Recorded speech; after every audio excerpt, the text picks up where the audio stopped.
वाशिममधील 7 वर्षीय देवांशीसाठी आशेचा किरण ठरला मुख्यमंत्री वैद्यकीय सहाय्यता निधी। गंभीर आजाराशी झुंज देणाऱ्या या चिमुरडीवर यशस्वी यकृत प्रत्यारोपण शस्त्रक्रिया पार पडली असून आईनंच स्वतःचं यकृत दान देत मुलीला नवं जीवन दिलं आहे। ही गुंतागुंतीची शस्त्रक्रिया यशस्वीरित्या पूर्ण झाली असून सध्या आई आणि मुलगी दोघीही सुखरूप आहेत। पाहूया त्याचा सविस्तर वृत्तांत। वैद्यकीय तपासणीमध्ये डॉक्टरांनी देवांशीचं यकृत गंभीर स्वरूपात बाधित झाल्याचं निदान केलं आणि डॉक्टरांनी यकृत प्रत्यारोपण शस्त्रक्रिया हा एकमेव पर्याय असल्याचं सांगितलं। मात्र याला सुमारे 20 लाख रुपयांचा खर्च होता। हा खर्च या कुटुंबासाठी अशक्य होता। अशावेळी मुख्यमंत्री वैद्यकीय सहाय्यता निधी कक्ष आणि टाटा ट्रस्ट यांच्या माध्यमातून आर्थिक मदतीचा हात पुढे आला। उर्वरित रक्कम सामाजिक संस्थांनी आणि गावकऱ्यांनी जमा केली आणि देवांशीच्या आई मीनाक्षी गावंडे यांनी स्वतः यकृत दान करून आपल्या चिमुरडीला जीवनदान दिलं। मुंबईतल्या वाडिया रुग्णालयामध्ये ही यशस्वी शस्त्रक्रिया पार पडली। आता देवांशीची प्रकृती स्थिर असून तिच्या आरोग्यामध्ये दिवसेंदिवस सुधारणा होत आहे। दरम्यान या सर्व सहकार्याबद्दल देवांशीचे वडील रवींद्र गावंडे यांनी कृतज्ञता व्यक्त केली आहे।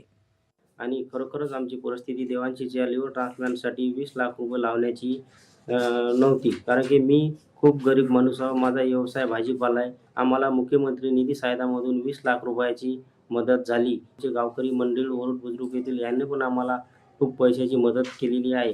देवांशीची आणि तिच्या आईचे लिव्हर ट्रान्सप्लांट ऑपरेशन सक्सेस केलेले आहे आणि सक्सेस झाले पण आणि तब्येत पण दोघीच्या पण चांगल्या आहे।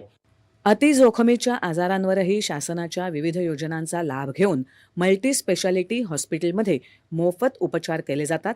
त्यामुळे देवांशी गावंडेवर उपचार करण्यासाठी वाडिया हॉस्पिटलमधल्या सर्व वैद्यकीय स्टाफनी प्रयत्नांची शिकस्त करून शस्त्रक्रिया यशस्वी केली, अशी माहिती वाडिया हॉस्पिटलच्या वैद्यकीय अधिकारी डॉक्टर प्रज्ञा बेंद्रे यांनी दिली। तिला यकृताचा विल्सन्स डिसीज नावाचा गंभीर आजार होता। त्यांच्या मदतीला धावून आले ते मुख्यमंत्री सहाय्यता कक्ष। तिथून मुख्यमंत्री कक्षातील माननीय मुख्यमंत्री कक्षातील श्रीयुत पाटणकर यांनी त्यांना वाडिया हॉस्पिटलमध्ये शिफ्ट करायसाठी अतिशय मदत केली। गरजू रुग्णांना मदत करण्यासाठी मुख्यमंत्री सहाय्यता निधी कक्ष नेहमीच तत्पर असतो।